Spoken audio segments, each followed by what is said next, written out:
run a 2-quarterback system.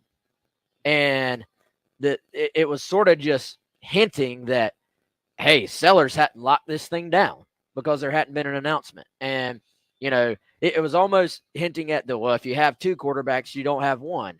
Right. And then they basically kept the article up, but shifted well, Beamer did announce it yesterday, but the rest of this is still true. And so I'm like, to me, I think Beamer didn't want to introduce any hint of hey, there's a controversy here, or hey, it's a 2-court. No, Sellers is our guy. If Ashford, if there's some opportunities to get him in there, I'm sure they're going to have that in the playbook. But as far as the plan, as far as the overall approach, it's to empower Sellers to be the guy in this thing. I'm sure Coach Beamer will expand on this a little bit more coming up tomorrow night when Carolina Calls makes its return. You listen to it right here at 6 o'clock on the game here in Columbia. One of the big games that's going to be a true test for Lenore Sellers as starting quarterback is the road trip to Norman, Oklahoma, coming up in October. We'll get some more insight into Oklahoma Sooners coming up next with an insider from Sooner Scoop as we are broadcasting live out at Firehouse Subs, 633 Main Street, going up until noon. Tyler Head, West Mitchell, Chris Clark here on your Wednesday on the game.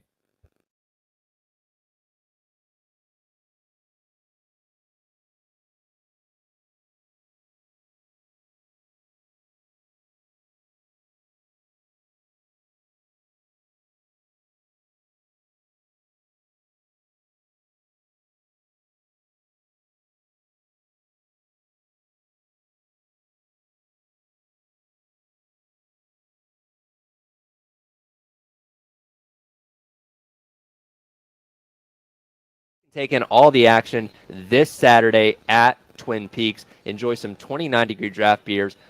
TVs as far as the eye can see as we all celebrate college football making its return. You don't have to wait for the weekend, by the way. They're serving scratch food and pouring quality cocktails every single day after dark with our friends over at Twin Peaks. It's the best late night in the league today, tomorrow, or any other day of the week. By the way, if you're looking for a job, where can you have more fun and make great money than a place like Twin Peaks? They are looking for people like you. If you want to join as a Twin Peaks girl, a cook, a busser, or a barback, text WORK for TP to 85000. Again, that's work for TP to 85000 for your chance to work at Twin Peaks down in the Vista.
Welcome back in. Extra Point Gamecock Central Takeover Hour, broadcasting live. Firehouse Subs, 633 Main Street, right here in the heart of campus. Store opens up in about 30 minutes. Come by and see us. Get a sub. Grab a koozie. We're going to have some tickets later when Josh finally decides to show up.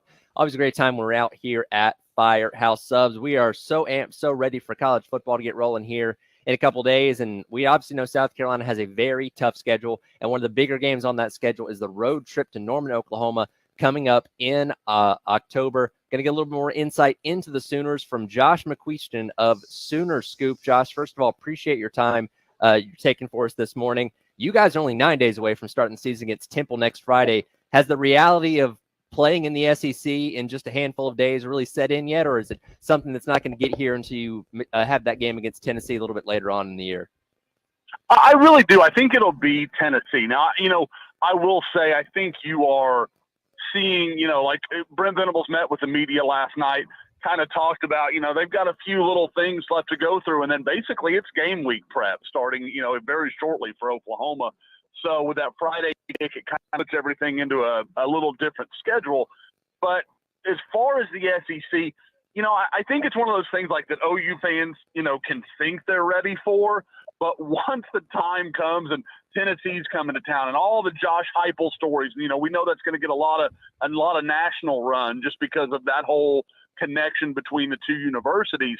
I think that's when Oklahoma fans are kind of going to get the feel. And then obviously, I'm sure just a mass of Tennessee fans are going to descend on Norman. Josh, Chris Clark here. So Brent Venables going into year 3, year 1, 6-7, rebounded last season to go 10-3. And then the big extension this offseason. So kind of a two-part question. Number one, what are the expectations in year 3, as much as you can narrow down a fan base, which often has various opinions on things, obviously. What are the expectations? Is a significant leap expected? And then did you see the contract extension coming in year 3, kind of early into this tenure? I was a little surprised by the contract extension. I'll be perfectly honest. I understand the thinking behind it. Obviously we all know recruiting and being able to sell kids, you're going to be there. You're going to be their guy the whole time, especially in a program where, and obviously I'm talking to an area of the country very familiar with a lot of the things that Brent Venables took from Clemson. I think at Clemson it's the Tiger Paw or something, at Oklahoma they call it the Soul Mission.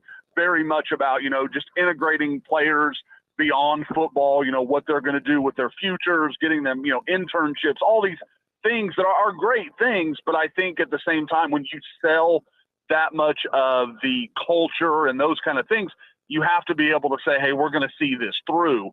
So I think that was really the thinking behind that. But I'll admit, I was surprised with, kind of, last year was definitely a step in the right direction, but I don't think it was so overwhelming that Oklahoma, had to fear someone coming and hiring Brent Venables away or anything like that. So I think that was surprising.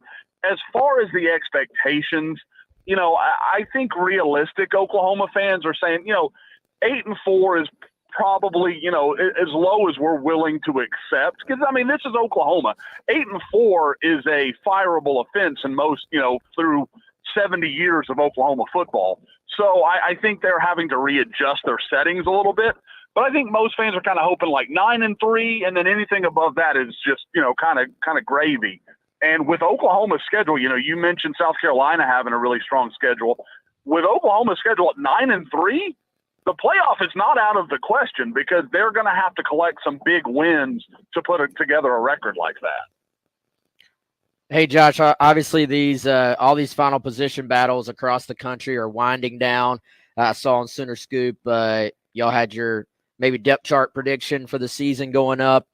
What are maybe these final position battles that you guys are focused on that are maybe just being decided or maybe haven't even been decided yet that you feel like are going to potentially shape what this team is going to be? I would say probably the most prominent one right now, and it's not the sexiest one, so I apologize to the listeners, but kicker. Oklahoma had some problems. You go back to their 2 regular season losses last year, Kansas and Oklahoma State, they had some problems in special teams. They weren't as good as they needed to be. Now, their special teams analyst was hired away by Alabama, a guy named Jay Nunez. They brought in Doug Deacon, who'd been at San Diego State for years and years and done a really good job I think had at least one Ray Guy win or maybe a couple if I'm remembering correctly.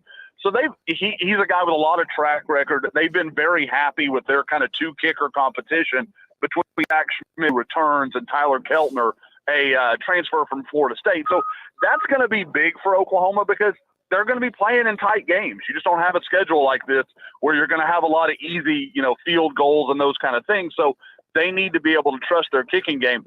Other than that, I would say it's a lot of battles of just who's going to win the job more so than, is this a concern? Is this a problem? Like at linebacker, you've had, Kip Lewis was a guy that kind of came out of nowhere last year as a redshirt freshman, really played well, has put on about 15, 20 pounds, looks, he's a guy that I think just has a world of potential.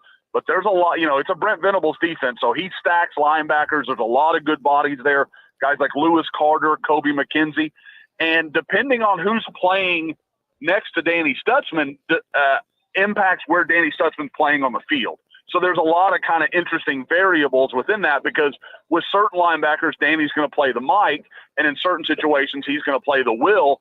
So I think that is got to go into the thinking as well. It's not just about who the best player is a linebacker. It's also about what suits Danny the best. Yeah, talking to Josh McCreaston of Sooners Scoop, and obviously last year a prolific offense with Dylan Gabriel. He's now gone on to Oregon. Jeff Lebby is now the head coach of Mississippi State. So you bring up Jackson Arnold, who was a highly touted guy coming out of high school, got to start the bowl game last year. You promote Seth Luttrell from an assistant to the full-time offensive coordinator. Is it going to be kind of the same thing that we saw last year on offense? Is there going to be some tweaks to it? What are we expecting from the offense of the Sooners this year? Well, I think the biggest difference you're going to see is, and you can go back through Seth Luttrell's time at Indiana, at North Carolina. He really likes a two tight end group if he can make it work. He likes that 12 personnel, and I think you'll see more of that. And really, I don't think that's so much Jeff Lebby didn't want to do that. Oklahoma's tight end room last year was not up to snuff. I know South Carolina fans are familiar with Austin Stogner. Austin came back, really filled a huge need for Oklahoma, but he wasn't dynamic in the passing game and wasn't going to be a guy that was going to make a lot of plays for Oklahoma, but he gave them as much as he could, that kind of thing. But this year they've taken a transfer from, of all places, southeastern Louisiana, a kid named Bauer Sharp that they really are high on. They think he's going to be a difference maker. And then add to that North Texas transfer Jake Roberts, who is, a guy that grew up in Norman, is very familiar with the program, and I think really gives Oklahoma a nice kind of 1-2 at tight end. So I think you'll see more of that. But as far as, like, schematically, I think you're going to see a lot of similarities just because that is an offense that Jackson Arnold has basically played in since he was in high school. Now, obviously, more grown up, more beefed up, but it's something he's very familiar with. And I think over time you'll watch Seth Luttrell kind of put his stamp on it, but I would expect, especially early in the year and maybe through this first year, it's going to look very familiar. So you do break in, and we got about 60 seconds left here, Josh. You do break in a new quarterback there, and you hit on him a little bit, but expectations for Arnold, a guy with a world of talent, but are things being tempered there, or are people expecting huge things right off the bat? It's quarterback at Oklahoma. There is no tempering of anything. There will be no – he's got to be Sam Bradford and Kyler Murray from the second he walks onto the field. So, and that's the tough deal. That's the win and the yeah, exactly.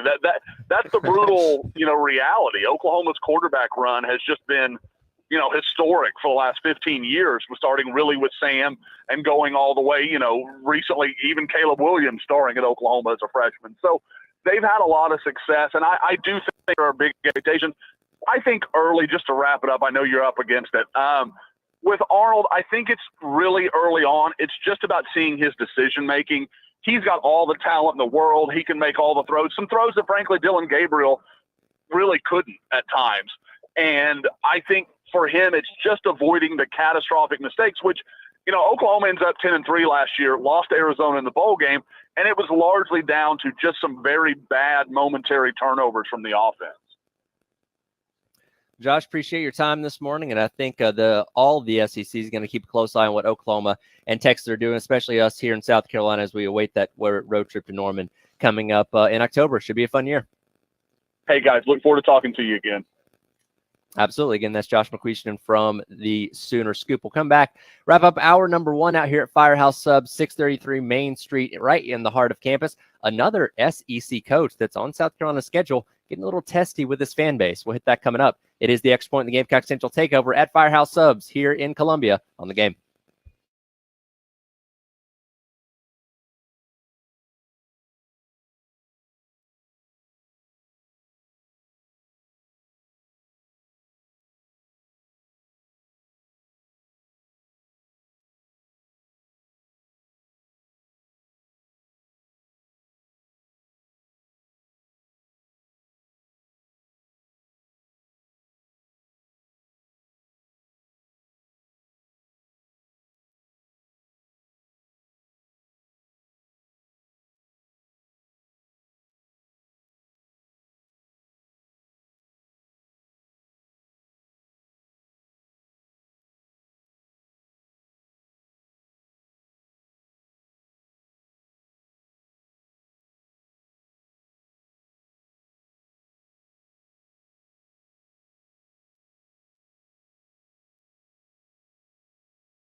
Welcome back in.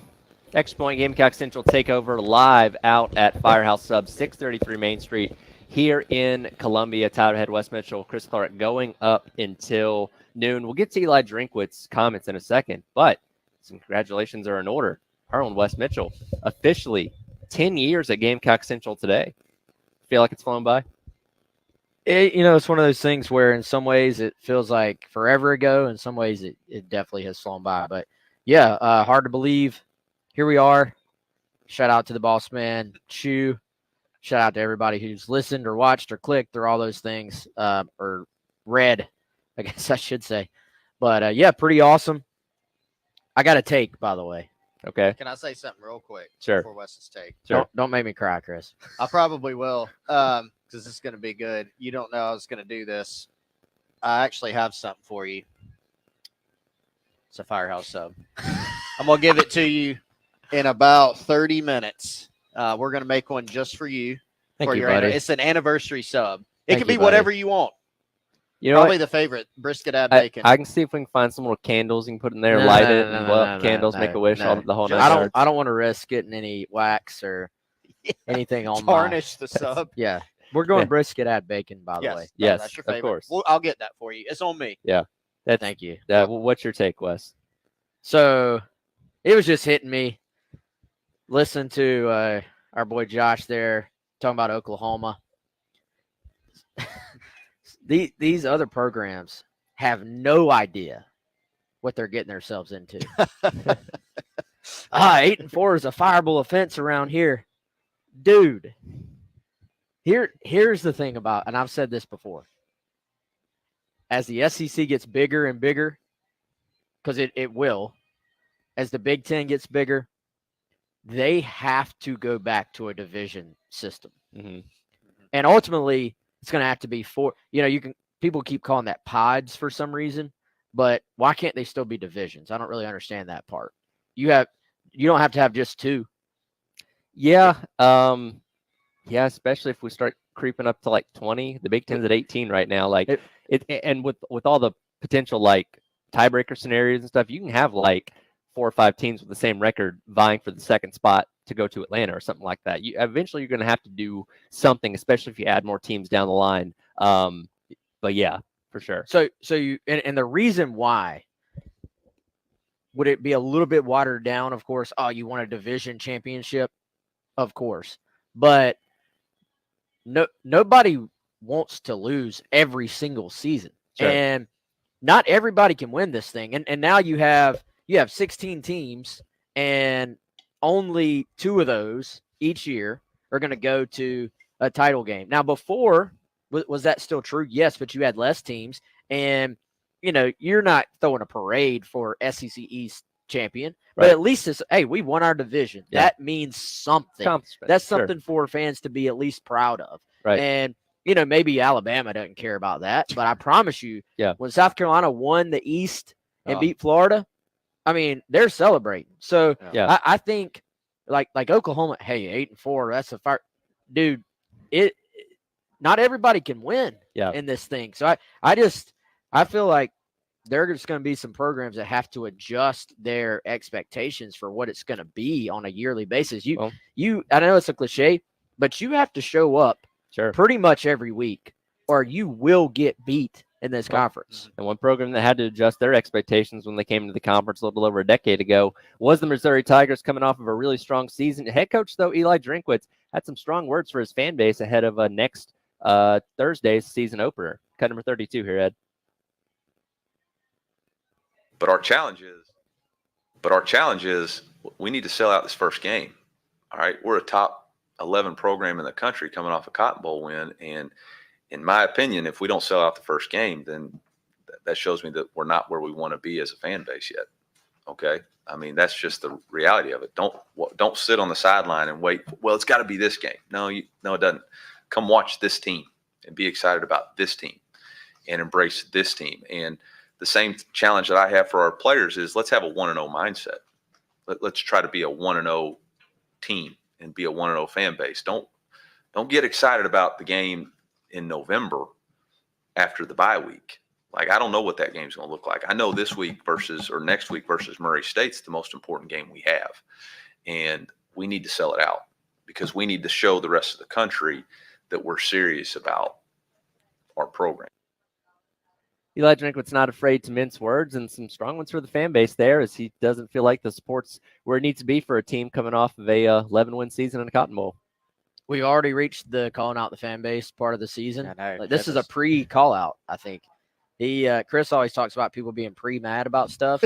It sounds like Eli is already anticipating Right. not being happy with the crowd day one. No love for Jody Wright and Murray State either. Disrespecting the Racers, man. Disrespecting the Racers. 8 days away. You know, guys, I'm going to be honest. It kind of annoys me that Missouri found a way to be good. With It should annoy everybody around here. with their dork of a head coach. But like that's a program that should, like I'm talking about Oklahoma better adjust there. That's a program that should have been buried by coming into this league. Yes. Yeah. They've found a way, and you go to that stadium, it doesn't feel like an SEC program, but Right. they have managed to hang in there. For sure. 1 hour down, 2 more hours to go. Shelly Smith, head women's soccer coach, coming up next. Start off the 10 o'clock hour. Broadcasting live, Firehouse Subs on Main Street, going until noon here on the game.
10 o'clock, hour number 2. Welcome back in. It is the Extra Point Gamecock Central Takeover. Tyler Head, Wes Mitchell, Chris Clark, live out at Firehouse Sub 633 Main Street. As I'm talking to you right now, the store is opening up.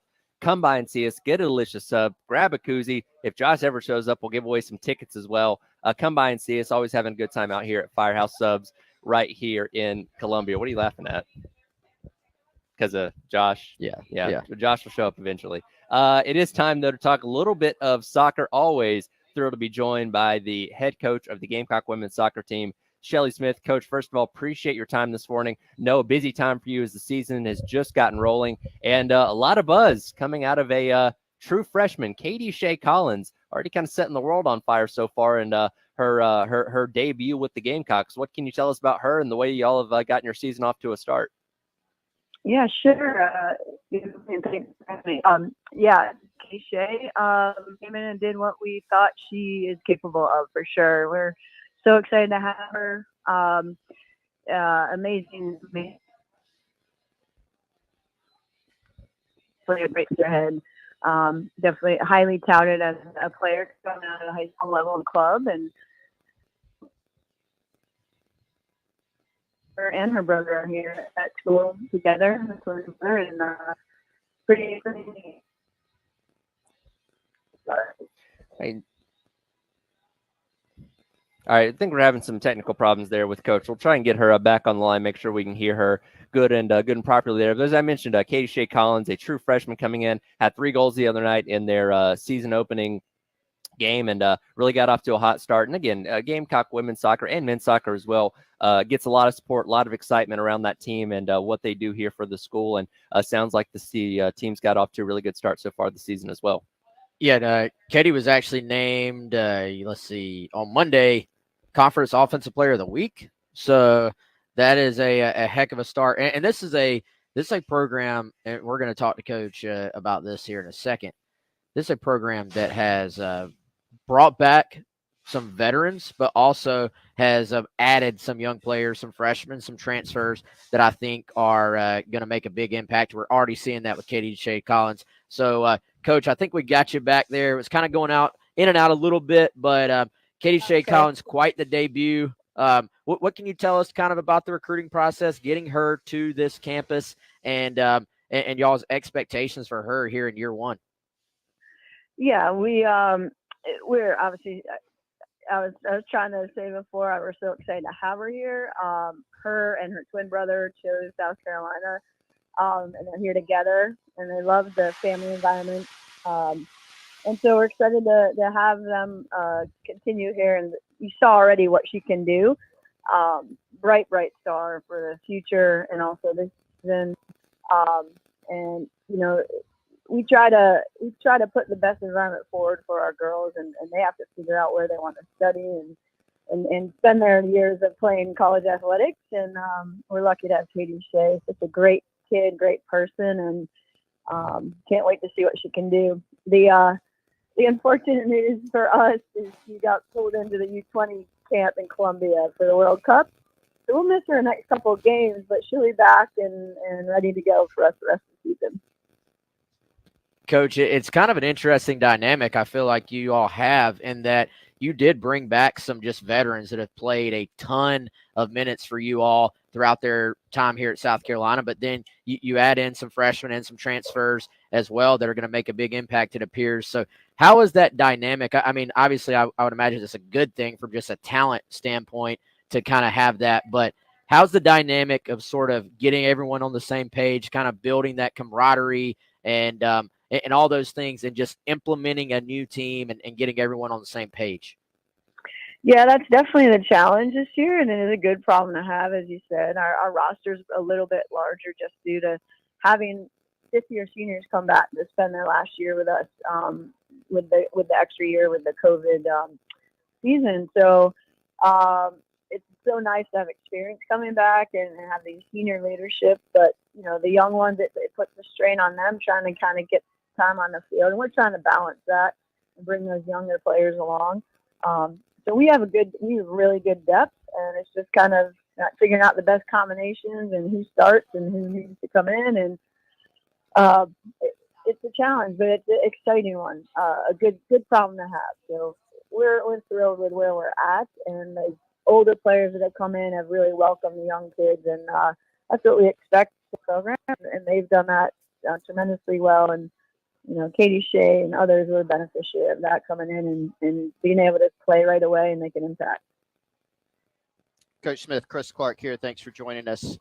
So, one of the storylines this offseason was losing Heather Hens, who was an outstanding goalkeeper for you last several years. Last season had a big year. Now off to the pros, and so you had a position to fill there. And I know you had a very big competition this offseason. How do you feel about that position?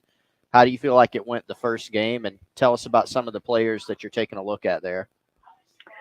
Well, we have kind of three players with the most experience in the group that are competing, and just like Heather when she took over for Michaela, we've had these long streaks of goalkeepers that have come in and been huge mainstays for us in the back. And when you switch to a new keeper, it's always a little bit of a challenge and a stressful position, but when you have some calmness in there, I think that helps. And so we have 2 fifth-year players that are competing and who have probably the most experience.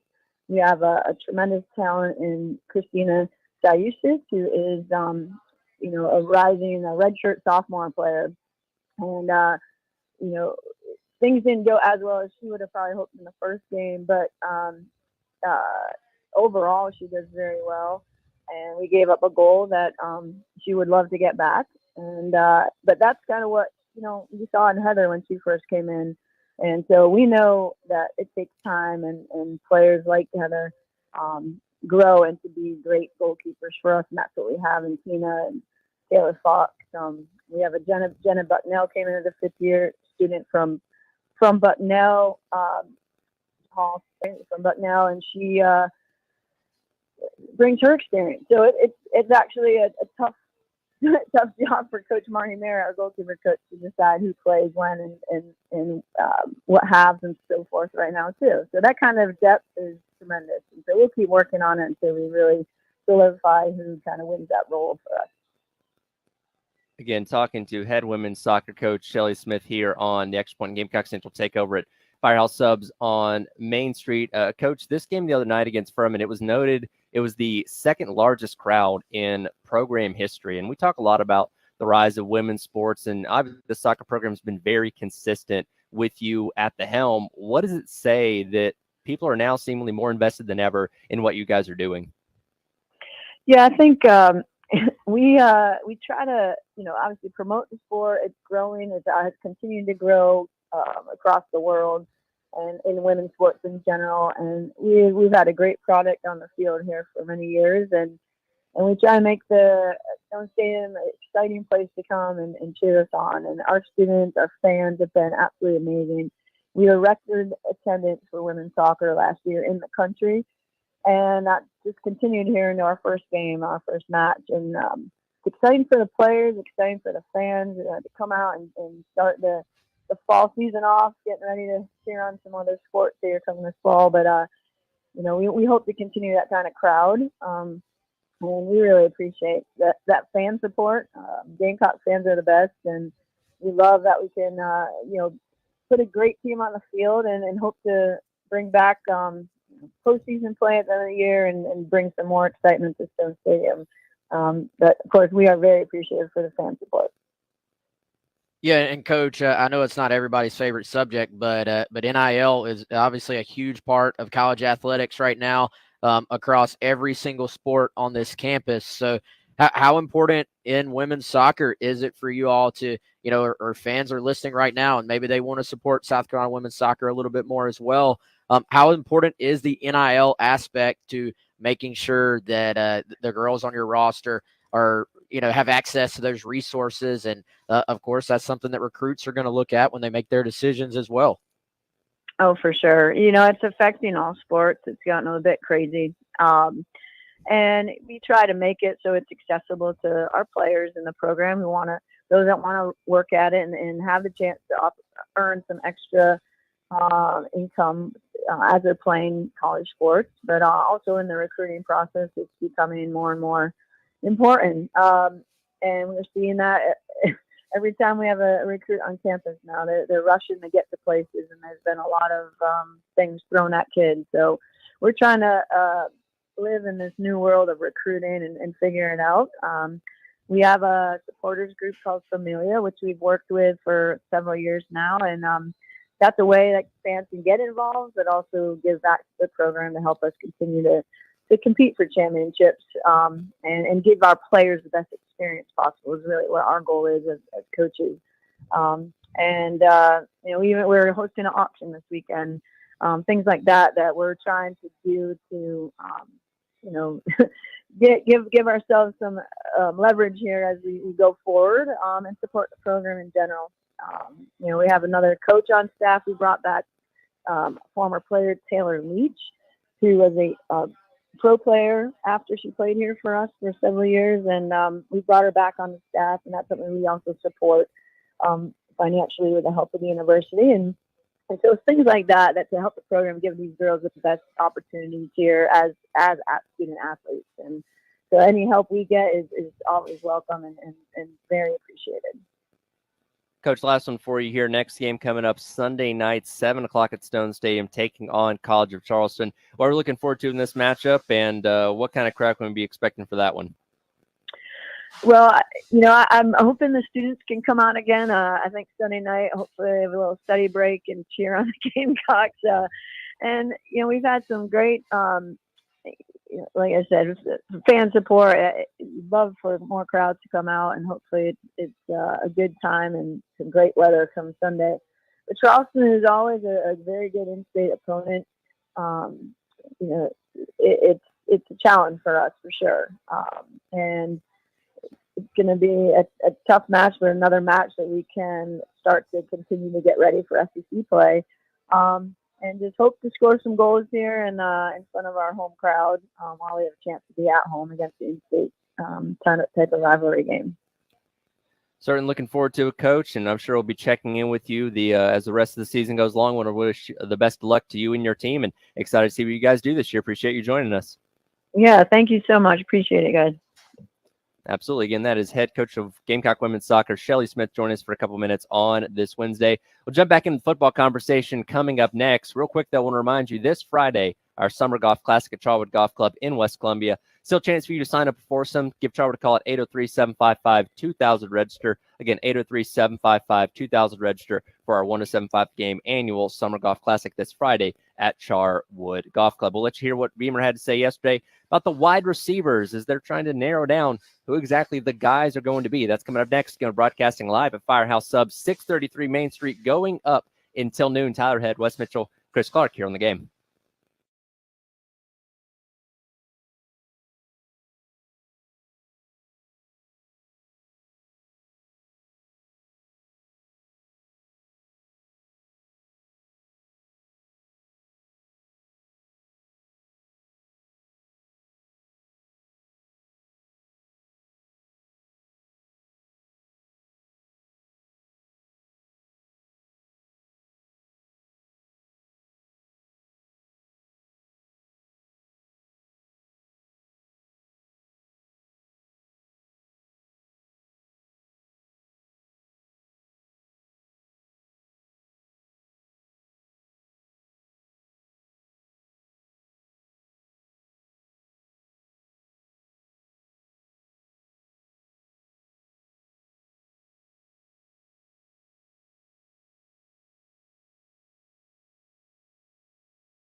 Welcome back in.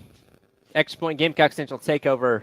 Tyler Head, West Mitchell, Chris Clark live out at Firehouse Subs, 633 Main Street here in downtown Columbia. They just brought out some subs. They smell amazing. Going to dive into those in the next break here, but always a good time anytime we get to be out at Firehouse Subs. Again, appreciate our guy Larry Chandler for allowing us to be out here.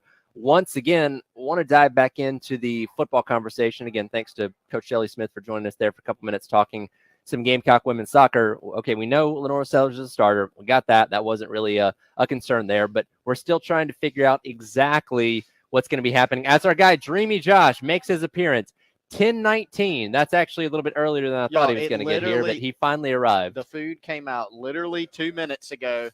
He was sitting there waiting. Could you smell the subs when you were driving in? You were at the office and you could smell them. It's like a mile away. So yeah, he knows. The aroma of the brisket add bacon percolated to the 19th floor. And now he's here. Now, do you have tickets to give away? Okay. Oh, man. Now, we have to figure out what the people have to do for the tickets. I will say, this is hilarious. I'll have to ask one of the staffers here if they've seen it. I am going to say that one of the Firehouse subs actually took – you remember when we made people do, like, the cock-a-doodle-doo? Sure. I think that was actually here. Ago? Yeah. Firehouse subs literally did a campaign. It was like in another city where somebody had to come in and you had to, like, sing something to get a free sub. Okay. That might even be here, I think. All right. Let me look that up. We have tickets to the home opener. You have to come in and you have to sing something for us. It can be any song you want. Happy anniversary to Wes. Don't do that. You can, like that. Well, maybe you can do that if you want to. You have to sing something to us. Serenade Dreamy Josh with whatever melody you want, and you will get tickets to the home opener. Again, 633 Main Street here, Firehouse Subs in Columbia. Going to be going until noon. Got some tickets to the home opener. Come by and see us. I found it. Okay. I need to see if this is, but yeah, they'd have a hook and ladder jingle. So that the commercial that just played in the break there. So if you want to sing the hook and ladder jingle, you can do that too. Or I don't know, maybe some Michael McDonald or something to serenade Dreamy Josh. Whatever you want to do, you sing to Josh. You'll get some free tickets to the home opener against Old Dominion 10 days away.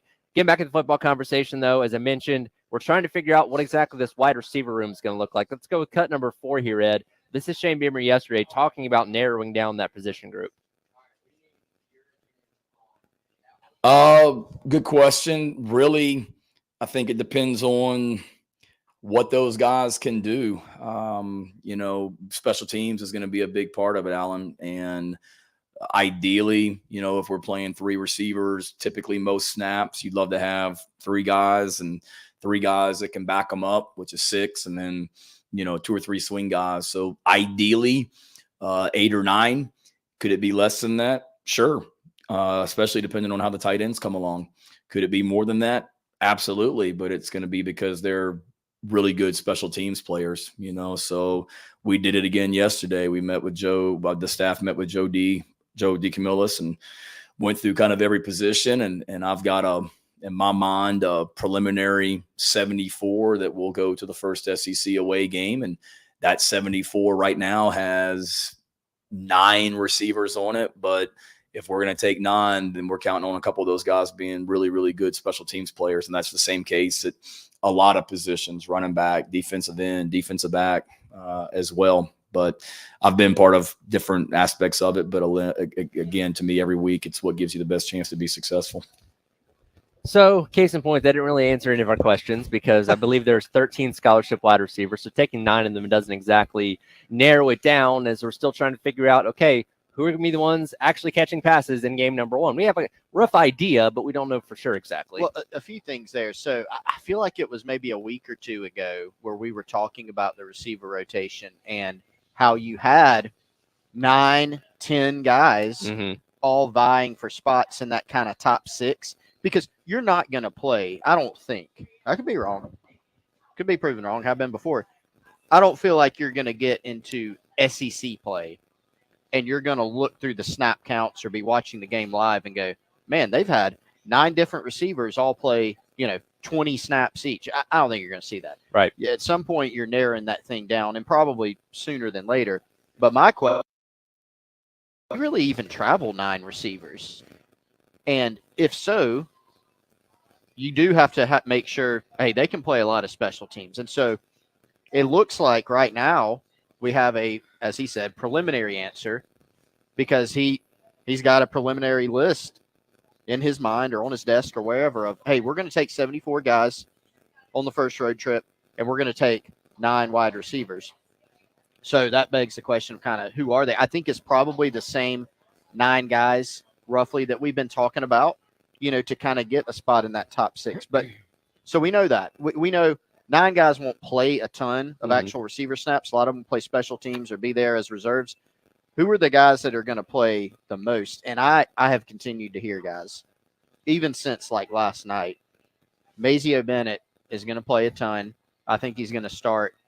And he may be the guy that you feel the best about right now on this roster at receiver as a true freshman.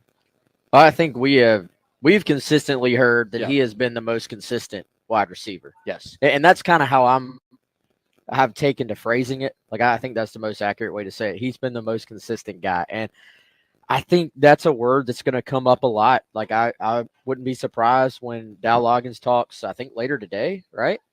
Hearing from coordinators today. I'm pretty sure we are. I believe so. I wouldn't be surprised, guys, if we, I'm sure he's going to be asked about wide receiver. I think we're going to hear some talk about consistency. Like, this is a group. You've got some guys that can go do it. You've got some guys that have talent. It's just a matter of who can go out there and consistently get open and catch the football. And so I still believe, can you get 9 guys in there and kind of Chris is shaking his head no as I asked that. Can you get 9 guys in and let them get comfortable and build rapport on an offense in a given game? That's tough. Can you get 6 guys in there? Probably, I think. So would you you'd rather be playing 6 guys, but you'd rather it be like, hey, these are our 3 main guys. And so maybe you have 2 or 3 possessions with the top group and then 1 with the second group, then 2 or 3 with the top group, then, or you're just maybe rotating 1 guy in or out of that group as opposed to all 3. I still think this is a spot where we're going to see, especially against Old Dominion, I think we're going to see a lot of guys. And it's almost going to be like, how people talk about the hot hand at running back. Oh, we're going to get these 2 guys in there and get it to the hot hand. If you're a receiver, if you can go make a play or 2 early on against ODU, you may separate yourself. So I think like I have an educated guess on who the first 3 are, but I still think the first 3 in game 2 could be completely different. Game 3 could be like it's just going to fully depend on who goes out there and makes plays, I think. So he mentioned that list of 9 that he has for what will be the first road trip to Kentucky in week number 2. Like I said, 13 scholarship wide receivers. Who would be the 4 that are probably not on that list as of right now? Well, that's just mean to say it like that. Just leave them out. It's when you go check. Well, it's it's easier to make a list of 4 than to make a list of 9. So if we're it's saying nicer who's to probably mention the not 9. on the list right now. Well, all right, I'm going to give you the guys who are on the list. Okay. In my opinion. All right. Because the Gamecock Central takeover, so we can just take that over. Yeah. Well, I guess technically it's Sorry, not Tyler. yet. It's still the extra point. This is my show. This is Tyler. Oh, no. We got to Go wait for it. until 11. All Change it. right, so Jared Brown, Nick Harbor, Delvon Campbell, Dre Jacobs, Tyshawn Russell, Mazio Bennett, Luke Doty, Gage Larvadan, if healthy. That's 9. That was 9. That was 8. Oh, Was that 8? Yes. You went through it so fast. I'm bad at math. That was 8. The final spot is a little up for grabs. Okay. I think the final spot probably actually maybe goes to Peyton Mangrum. Oh, yeah. Because you had Doty. Yep. You went through him so fast.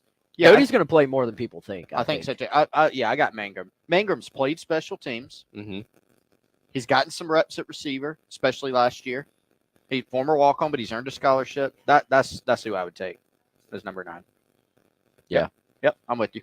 Can Larvadan get back to what he was doing in the spring? I think that's a that'd be question significant. and for maybe not game 1, but just for this At some season. point. And Beamer alluded to yesterday, he's been a little bit banged up, so maybe he hasn't been able to do as much here in fall camp compared to what we were hearing about him in spring. But definitely somebody that was turning a lot of heads earlier on this year that we expect to be a big factor in this wide receiver core, assuming that he stays healthy. I've got a for the Gamecock Central Takeover Hour. So Yes. I don't sorry, Tyler, we don't commandeer the rest of your show. I have a make your case. Okay, we can do I'm that. gonna sponsored by GamecockCentral.com. celebrating West Mitchell's 10-year anniversary.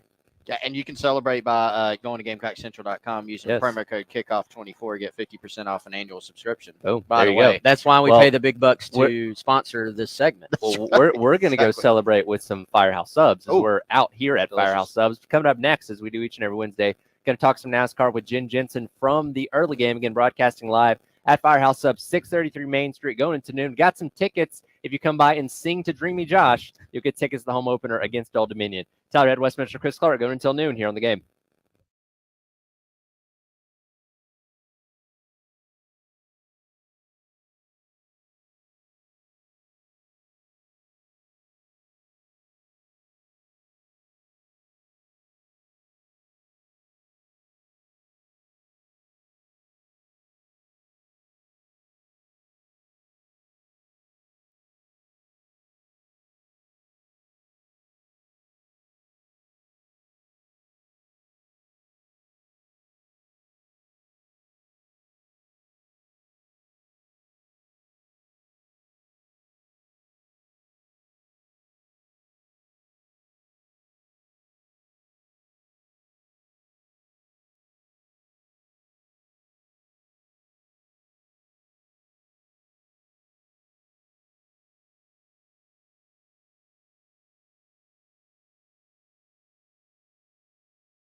Welcome back in. Extra Point Gamecock Central Takeover Hour presented by Firehouse Subs. Tyler Head, Wes Mitchell, Chris Clark. We are broadcasting live out at Firehouse Subs, 633 Main Street, going up until noon. The subs are out. We've got koozies. We've got football tickets to give away if you come in here and serenade Dreamy Josh with the melody of your choice. He just wants to be swept off his feet. That's what he told me. So you can sing him anything, and he'll be okay with that and give you the tickets. Tons of fun happening out here at Firehouse Subs. By the way, speaking of tickets, we actually have some music tickets to give away. Bush, as a part of their Lotus Greatest Hits Tour, going to be performing alongside Jerry Cantrell and Candlebox coming up August 6th. That is this Monday at the Skyla Credit Union Amphitheater up in Charlotte, 6 p.m. showtime. Got 2 pairs of tickets right now. Callers number 4 and 5, 803-404-6100. Win yourself a pair of tickets to see Bush with Jerry Cantrell and Candlebox this Monday night at the Skyler Credit Union Amphitheater up in Charlotte. Yes, Chris. Favorite Bush song? Oh, I'm blanking. I'm not the person to ask. Glycerine or Everything's In. Just give me one Yeah. of those. I would say I'm not like deep in their discography, so any of the more popular things probably. Just say I yes. mean, solid band. Do you know who Jerry Cantrell is? I've heard the name. He was the guitarist for Alice in Chains. Ah, okay. All right, that concludes our music trivia. All right. Please continue. Thank you. See, For my indulging me. dad would know those kind of things. He's Yeah, a big exactly. music buff. But yes, college number 4 and 5 right now, 803-404-6100. I wanted to get to this. We talk about NIL, obviously, and the different ways programs and schools are going about leveraging NIL, getting people involved and all that kind of stuff. Oklahoma State might be taking the cake for the most unique approach to this yet. This season, Unique is one word. they're going to have QR codes on the back of their helmets that would link, if you scan the QR code successfully, which that in of itself might be a challenge, it's going to link you directly to the school's NIL donation page to be able to contribute to the program directly. Yeah, that's Yeah. that's. All right, that's if we something. were doing a poll on Twitter, is this just lunacy or smart marketing? Better question. Does Mike Gundy know how to use a QR code? Mm. Does Mike Gundy have a phone capable of scanning a QR code? Maybe is a better question. I'm guessing Mike Gundy didn't get to sign off on this because I feel like he would have been like, Well, no way. We're listen, doing what? he said the other day that comment about, stop asking us for money. Let's focus on football. He's not worried about NIL. He's not going to talk about NIL. It's all football until, the offseason, basically. So I imagine they probably ran this by him like, hey, coach, we're going to do that. What's QR code? Don't worry about it. It'll get us more money. All right, fine, whatever. I can't imagine that many people. What is out of all the Oklahoma State fans out there? I don't know how many alumni they have. I assume, they've got pretty good home attendance. Sure. What's their stadium hold? A lot. 70, 80,000 people. Yeah. Let's just call it that. They have a All- pretty big fan base. I Big feel fan like. base and all the people that are watching their games on TV. Right. How many of those do you think will scan the QR code on the helmet? 2?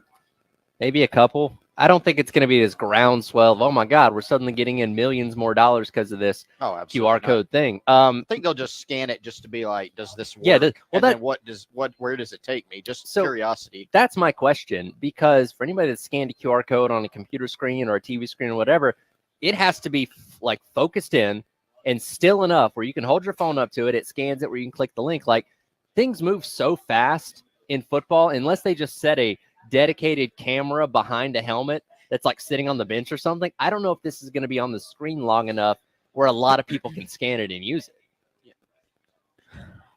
I'm with you. I don't know if this logistically is possible. You also have to, quick lesson, you have to, oh, wait. The first thing I thought of was people who might want to scan it and they have no clue. And how to do they're it. just holding it, waiting They for something to Or happen. they take the picture of it. That's my favorite. When they Oh, yeah. actually take the picture of the QR code. Yeah, I don't know. So there's gonna have to be some additional steps to this. Like if a God, I can't believe we're talking about this. This is crazy. I'm for NIL, but holy cow, this is crazy. This is insane. Points for creativity. So here's the way you'd have to do it. So video board, right? Yeah. Johnny Smith makes a great leaping catch. I love that it's Johnny Smith. You're like, From 37-year-old Alan Bowman. you're like, that's a catch by Johnny Smith. Here's the replay. You pop up the QR code, On the video board. like static. Yeah. So you have the replay, but like below it, there's the QR code not moving with the screen. You know what I'm saying? Like it's static. The Sure. replay is behind it. Now, is this the same QR code for every guy? Like it's just going to a general fund, the general or am I donation going page. to Johnny? Hey Johnny, I'm giving Yeah. you $5 per catch today, buddy. I think it's a general donation page for the program. And if they're smart, I imagine they're going to put these around the stadium too, where like, hey, you're at the concession stand, scan this if you want to donate to NIL while you're standing here or something like that. Not just purely on the backs of these helmets. Well, and kind of going off what you said, Wes, I mean, at the games last year, Garnet Trust Foundation had their like 50-50 raffles. Mhm. That was a QR code. They had generalized QR codes too to donate. It was I'm pretty sure. Yeah, and donation codes. And those, I mean, especially a 50-50 raffle, those seem to do well. Sure. But I just don't know if on the players' helmets is the best execution for that. On TV, Yeah. if there were zoomed in shots, and I feel like you'd have to pause the DVR to actually do it. But are you pausing a game? Hold No. on a second. Like I said, if they have like a fixed shot on like a camera that's sitting on the bench for 5 or 10 seconds, like, hey, here's what Oklahoma State's doing, sure. But the broadcast, their job is not to get this school money through NIL. They're not going to continue to do this where you have the opportunities to scan it. It's going to be if you happen to catch it as it's going by or something like that. I feel like it'd be more annoying than anything. Just Probably. trying Yeah. to scan it. Look, points for creativity. They're trying something. I don't know if it's going to work, but that's certainly thinking outside the box. 2 hours down, 1 more hour to go. Broadcasting live, Firehouse sub 603 Main Street here in Columbia. Gamecock Central Takeover Hour next here on the game.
11 o'clock, welcome back in. Gamecock Central Takeover Hour presented by Firehouse Subs. Tyler Head, West Mitchell, Chris Clark, along with you out at Firehouse Subs, 633 Main Street here in downtown Columbia. Got another hour to go. Great time already this morning. Had some subs. Just tried a Freedom Brownie for the first time.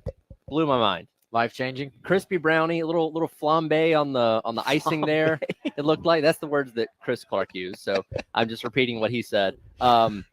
Delicious, amazing. Can you get that in store? Or was that a special just for Tyler? They brought it out. Josh brought it over here, and I ate it. That's all that I know. I bet if you requested it from the friendly, Is it like a staff here, secret menu item, like the West sandwich that it's we like have you now? unlocked another level. Hey, while Larry's here, you need to talk to him about getting the West on the menu, like as a thing. The West. We're working on that, Tyler. Just keep it low key. Let it Okay. be. All right. Slowly coming along. Getting back into our conversation about Gamecock football as we are 10 days away from South Carolina and Old Dominion squaring off in week number 1. Yesterday, we got the news that we've been anticipating, just waiting for the official confirmation. Let's hit cut number 1 here again, Ed. This is Shane Beamer officially naming a starter at quarterback yesterday. I met with those guys this morning and informed Lenore that he would start next Saturday night or next Saturday afternoon against Old Dominion. Met with them this morning. Like I said, both of them were great. I meant what I said to you guys on Saturday, David, after the scrimmage, that I really feel like we have multiple quarterbacks that we can win with. And Robbie really did some good things on Saturday, and he's going to help us win football games this season. Davis Bevel did some good things. Dante Reno came in there and did some nice things on Saturday as well. So we have a lot more depth in that room than what we had last year. But as I told Lenoris and Robbie both when I talked to them this morning, we're continuing to, like every position, the guy that gives us the best chance to be successful is going to be the guy that's out there week in, week out. And that's not to say that we're going to be rotating quarterbacks every 2 plays or anything like that. We're not doing that. But they've got to continue. Lenoris has got to continue to progress like he has been, and Robbie's got to continue to progress like he has been, and that's only going to make us better. And again, no shock here. We knew this is what the plan was all along, even going back into before we knew exactly what this quarterback room was going to look like. It was always going to be Lenore Seller's job to lose. And again, from everything that we read through camp, through the scrimmages so far, whatever ups and downs he's had, nothing has been a deterrent from him getting this job and officially being named the starter yesterday, to which he, responded, okay, and went back to what he was doing, which is very, very Lenore Sellers based on what we know about him up to this point. But now that we officially know, we can proceed with other things when it comes to this team, now that we know who the quarterback officially is. Y'all know the Cam Newton meme / gif where he's on the sideline and the other team has scored, and then Cam's just kind of like, all right, okay. And then starts kind of walking like it's time to go on the field. It's kind of how I pictured Lenoris's response, like, all right, next play. Do you think Beamer wanted something more than an okay? Like, coach, thank you so much. It's an honor. I've waited my whole life for this. Or is that what he was probably expecting? No, I don't think he cares about that. I think just be genuine. And that's what Lenoris is and was in that moment. So, yeah, he earned it, man. He really did. So I do think there is value to – now, here's the thing. Most of the guys know. Like, the guys in the football team, unless it's really, really close, the guys on the team know before anybody else a lot of times who, in their opinion, should be the starter. And so I think there is value, though, in making this thing official, because now you go into the rest of this week and, it's a Tuesday, Wednesday, Thursday week. And then next week will be a Tuesday, Wednesday, Thursday week. And then you're playing ODU. Like, then we're there. We're here. So I think there's some value just in having everybody know, hey, this is Sellers' team, this is Sellers' offense, and you kind of empower him. Like, he is not a kind of rah-rah, loud talker type. Now, we've heard reports, we've been told, like, he has kind of taken on a little bit more ownership this offseason, has led a little bit more. He's always been a lead by example guy. But I think you kind of give him a little bit of a push to be able to lead a little bit more by telling the entire team, hey, this is our guy. He's our starting quarterback. And it just makes sense to go ahead and do it now when you start to get into some ODU stuff this week. into some game plan specific stuff. We've talked about it a ton. There's a huge difference between running your plays, and I'm not saying you're hitting like the random play button, but for the most part in preseason camp, you're just working through stuff, right? Like, hey, let's try this concept. Let's see this concept. Let's see what this looks like.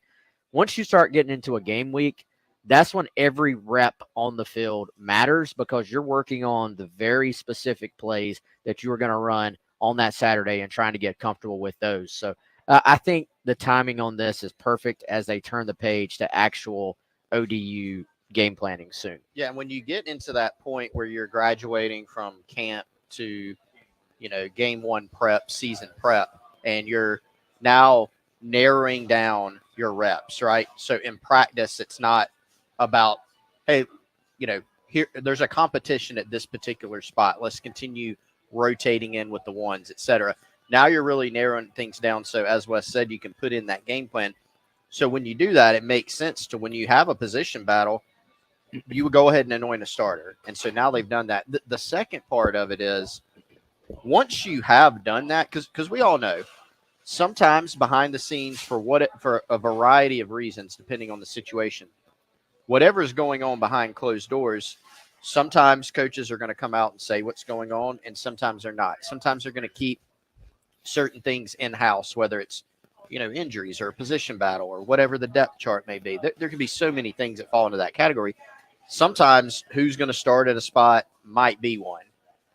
The kind of danger of that, if you want to use that terminology, is that if you have named a starter kind of privately, or if one guy is getting the vast majority of the first team reps and you don't announce it, or you go to the media and the fans by way of the media and say, hey, we don't know yet, or I'm going to announce it later, you do run a risk, for what it's worth, of that just coming out, just being reported. You log on to Twitter and an ESPN reporter has it, or whoever. Sure. And then it's like, and so that can, maybe that's a smaller part of it, but it can create a little bit of a disconnect of, hey, why weren't we told that? Or maybe your team even starts to wonder that. So now you've just got a no doubt about it on every side. Here's the direction that we're going. And we talked about this, going back into the spring, that, the guys within the locker room, the assistant coaches, everybody typically kind of knows who the guy's going to be before it officially gets announced. And yeah, Lenore's was announced as a starter coming out of spring. But like you said, with the leadership, what we saw in the spring game, we already knew that was kind of the case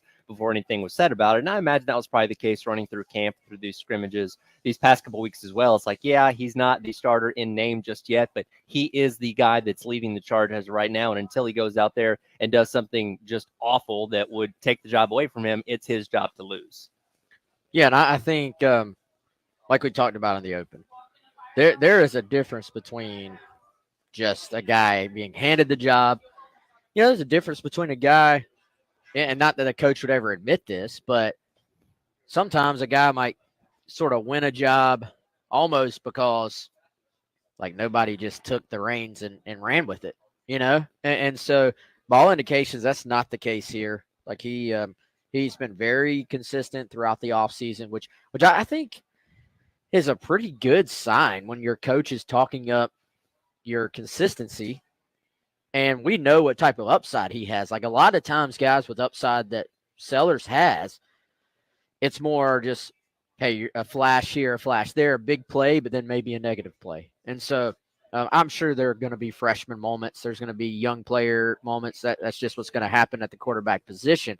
However, I think there's some very positive signs about what he could be capable of. You just have to – he's just got to go do it, right? Like now the next – there's – what are we at? 10 days? Yep, 10 days. The hay is not in the barn yet, but it's close.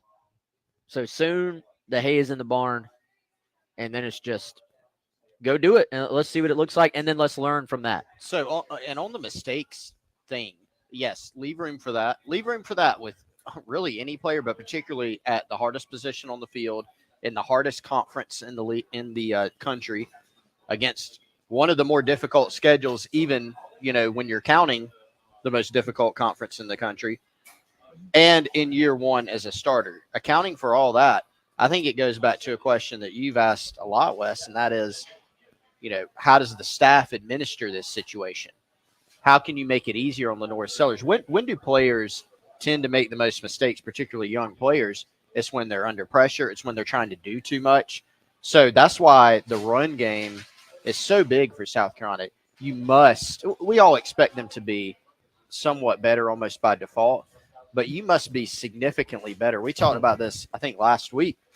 If you literally doubled South Carolina's rushing yards per game output from last year, they're middle of the pack in the country, basically, or top, maybe in that top half, like a little bit up there. Sure. But you're not top 25 by doubling what they did last year. You're not an elite rushing team. So can you not only make some improvement, can you be a lot better? Because, frankly, that takes pressure off of Lenore Sellers. How good can the group of receivers and tight ends be?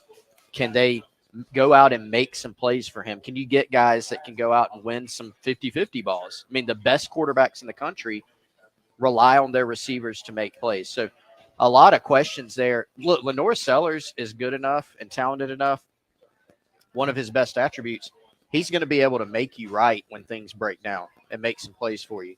But you don't want to be overly reliant on that, particularly in year one. Right. And coming up next, we're actually going to get a little bit more insight to somebody that knows Lenore Sellers pretty well. Can you tell us who we got coming up next here? Yeah, we're going to be talking with Ramon Robinson, elite position training, well-known quarterback trainer from the upstate, former T.L. Hanna guy, went to my high school actually, and he was Lenore's quarterback trainer in high school. He's trained several quarterbacks who have gone on to success at the college level. Luke Doty was one of his former trainees. So we'll talk to Ramon coming up next segment.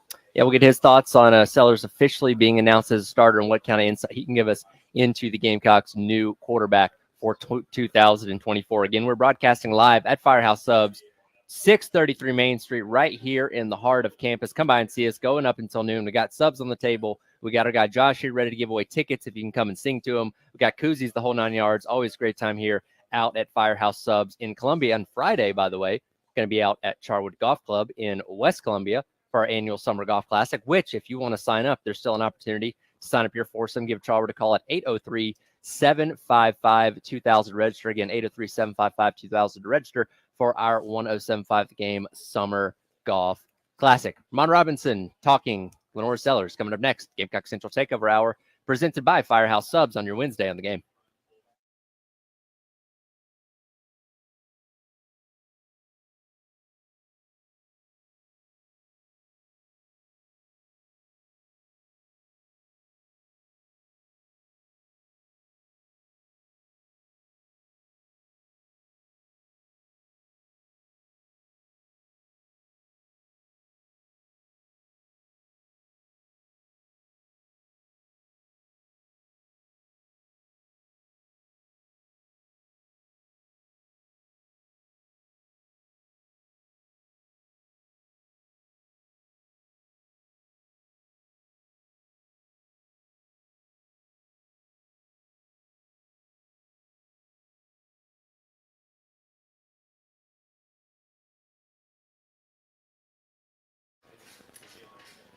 All right, our friends over at Krantz Cooling and Heating can help you out with all of your home or business's HVAC needs. Since 1983, they have been servicing the residents of the Midlands. Wherever you are in the Midlands, they can help you out with your home or your business HVAC needs since 1983. Family-owned business. Our guy, Justin Krantz, the general manager over there, awesome guy. He's taking care of my family. My mom recently moved to the Midlands. Krantz has put in 2 mini splits at their home. They put in a mini split at my home. They've done a lot of outstanding work for us and many others that I know. You know, a lot of times HVAC problems come up at inopportune times. After business hours, holidays, you're worried about not being able to get somebody out. Their staff actually takes after-hours calls. They can schedule you for the next day and can even help you out on holidays. KrantzCooling.com. or 803-672-3224. No matter what you need from HVAC needs in the Midlands, they can help you. KrantzCooling.com.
Welcome back in. Gamecock Central Takeover Hour presented by Firehouse Subs. Tyler Head, Wes Mitchell. Chris Clark is having to relocate his car at the moment, so he'll be back joining us in just a few minutes. Live at Firehouse Subs, 633 Main Street, going up until noon. We'll get our guy Larry Chandler on with us here in a couple minutes to talk about what's going on with Firehouse Subs and his excitement level for football season. But we are continuing on our conversation with Lenora Sellers and somebody that knows him pretty well. As you mentioned in the last break there, Ramon Robinson, who worked with him back in high school when he was out there in Florence. Ramon, first of all, appreciate your time this morning. Yesterday, Shane Beamer said Lenore's response to being named the starting quarterback was simply okay, and then he went about his business. That probably doesn't come as a surprise to you. He seems like a pretty low-key guy, right? Yeah, he seems to be low-key. He's all about business, and he's been about business ever since, like I said, we started the process of developing into a high-profile quarterback that was wanted by quite a few colleges. And he's been handling his business and staying the course ever since then. Ramon, what's up, man? It's Wes. Great to hear from you, as always. Appreciate you taking the time. I know you've worked with, probably countless quarterbacks over the years, but just from being around Lenoris and seeing him on a day-to-day basis and seeing him kind of on that grind as he has developed, what can you tell the Gamecock fans about kind of what they can expect from him from just a play style standpoint and an ability standpoint if, they obviously haven't seen him as much as you have over the years? From what I've seen, like I said, I've been with him for quite some time now, and the things I've saw from him is growth. And that's what you want to see at the quarterback position is growth and development. And I speak on that a lot. And if you're not growing and developing at the position, then you're wasting your time. And the thing I saw with him is he's grown not just physically, but mentally as well, in how he attacks the game, how he prepares and preps for the game. And that's all I've seen over the years as continuous growth, just from being with Coach Marlowe, pulling him to him as his head coach. And we just working together in regards to the things that I worked on to go, that would, pair up well within their offense. And those are the things that I've saw that he's continued to build on as he's taken the next step, with the Gamecocks. And all I've seen is continuous development. And people want to know what they're going to get from him. Who knows? Only person knows is the man upstairs and Lenora Sellers. And Lenora goes out there and play his game, which that's what I expected. Anybody that know him that's in his circle, as long as Lenora is doing him and he's not handicapping his game or nobody's handicapping his game, Lenora Sellers is going to deliver a full package game. I mean, he's a guy that can throw first, he can throw second, and also when I say throw and run third, that's the third option. He's that guy that can put his foot in the ground and make a play if needed be. But at the same time, he's a guy that everybody, looks up to, follows his path. And, they've been on the ground with him the whole summer, just receivers, just picking up and saying, hey, we're going to Greenville, South Carolina to train this weekend with the guys, or we're going to Florence, or we're going over to the local high school over here and we're going to train with Coach Ramon. Those guys have been following him and been, on the same page, and just being able to create that vibe and that relationship, that a quarterback and a wide receiver and players want. And what people are going to see is as long as 16 being 16, everybody in the Gamecock Nation is going to be a very happy family. Hey, Ramon, I was able to watch the Carolina spring game from the sideline, so I had a great view just of kind of the speed of the game and how quickly he processes things. And, man, I was sort of amazed, like taken back at his ability to kind of make that initial decision when maybe I have to extend a play a little bit. Maybe it's not, perfect pass pro, but I'm going to step up in this pocket, not necessarily look to run at first. I think that's something you were kind of alluding to there. But right. What have you just seen from him over the years, man? Just that ability to almost just kind of naturally have that clock in his head, but make those quick decisions and keep his eyes down the field while he's maneuvering in the pocket in order to, try to make a throw. But then obviously, like you said, if he has to, he'll stick his foot in the ground and go.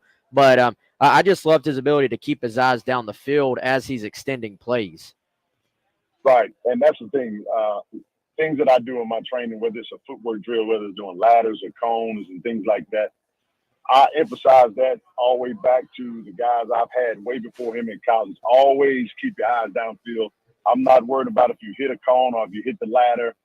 Your goal is to keep your eyes down the field, because I look at you hitting a cone or a ladder as just like the defense is tugging at your shirt, your leg, and so forth. But that's not your job. You mean not your job, but you're not going to just stop in your tracks just because somebody's pulling at you.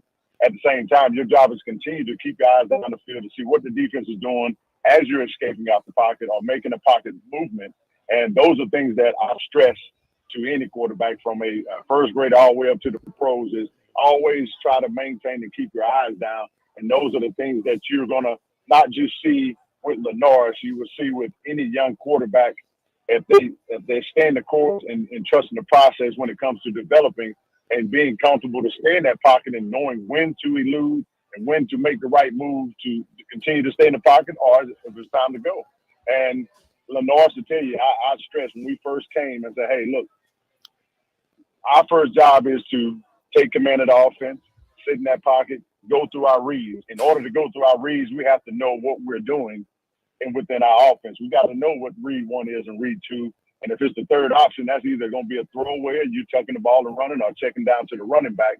And that's the growth that I saw with him early on in his freshman to sophomore year when he was at Florence. I saw him start to transition out of it because what he did, he started to trust himself within the offense and knowing where everybody's at.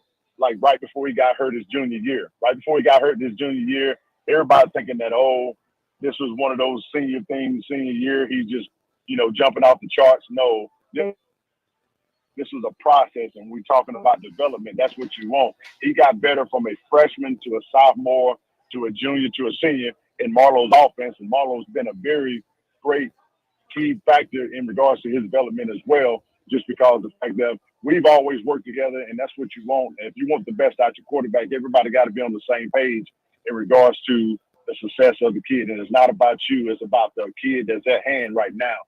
And that's what I've seen with him is just that his pocket presence has grown as he got more comfortable within the offense, just like at the University of South Carolina now. As he's getting more comfortable, like he said, he knows the offense better now. He knows where everybody's at. Now that gives him the opportunity to sit in that pocket and lead the offense down the field.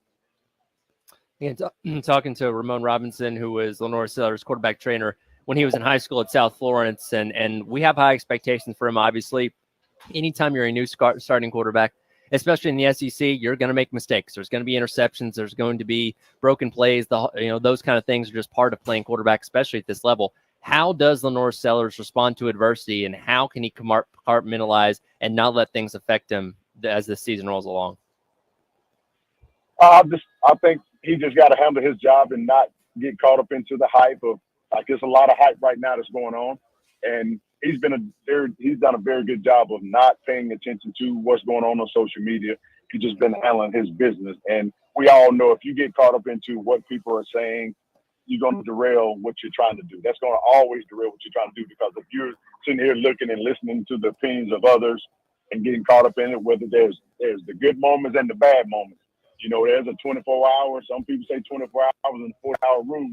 The success of what happened the last game, that's over in those hours, in that time frame.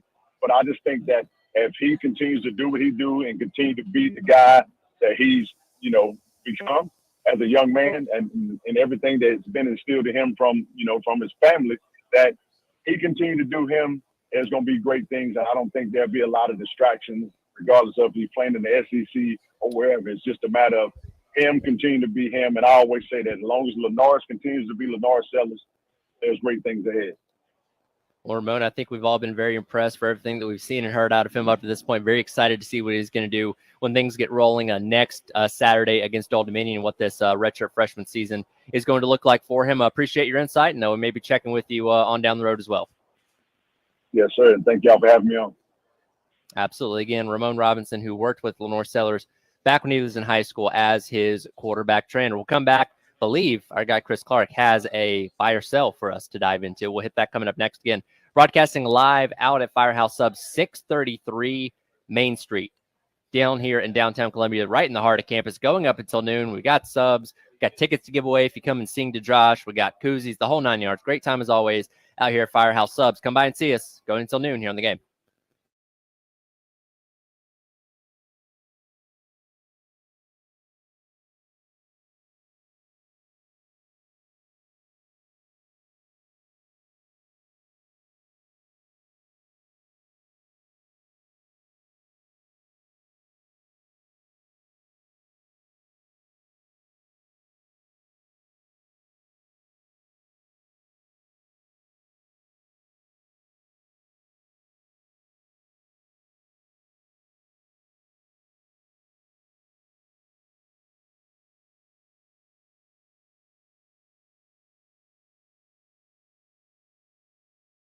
right, friends. They're not a new supporter anymore. We've been telling you about them for several months now. It's our friends over at Classic Roofing. Call them today, 803-590-7870. I'm going to tell you one thing that's very different about Classic Roofing than some places. It is that the two owners, my good buddies, Max Sawyer, Joe Reeder, they're going to be heavily involved in every single part of this process. If you call Classic Roofing, you're going to hear from one of those guys, and that means that they're going to take care of every single step of the way if you need some work done on your roof. Of course, you may not need anything done, but you're still going to want that peace of mind to know that your roof is taken care of. In order to take care of that, call them today and let them come out for a free estimate. That's 803-590-7870, or head on over to classicroofingsc.com where you can get more information on their services and set up that free estimate. Again, call them today. It's our friends at Classic Roofing, 803-590-7870.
Welcome back in.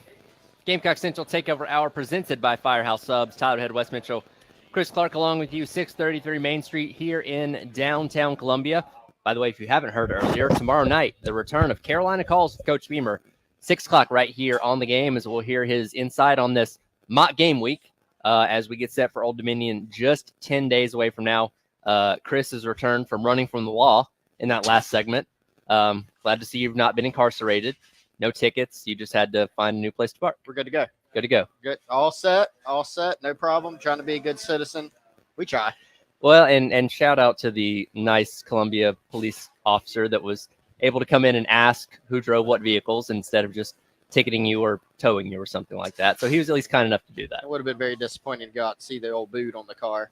I will say, let me just maintain I was not illegally parked at No, all. This is we got a lot going on here. There's a lot of construction over lot of here. construction. Not as much parking as there normally is. So sometimes we get creative. Yes, but I do appreciate shout out. Don't please don't come back. I wasn't saying you did anything wrong. I think you're okay now. Yeah, think we're okay.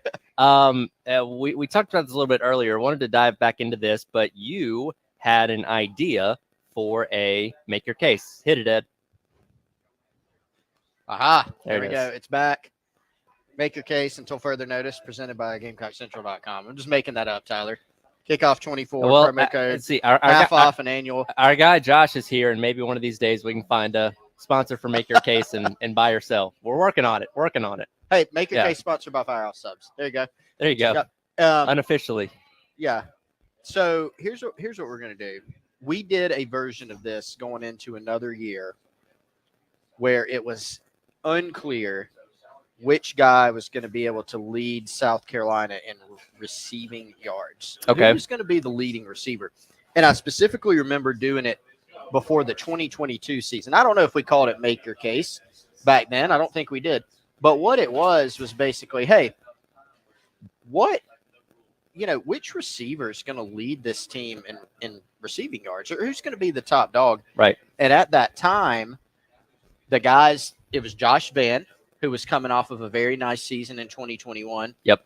But you also had Juice Wells coming in, and Juice had carried a decent amount of buzz with him. Remember back then, he had not been proven at South Carolina. It was his first year. He had proven himself at James Madison, getting in a bunch of the record books. Sure. You're sitting there going, could this be the guy? Right. Or is it, going to be somewhere else? So I thought it appropriate this year.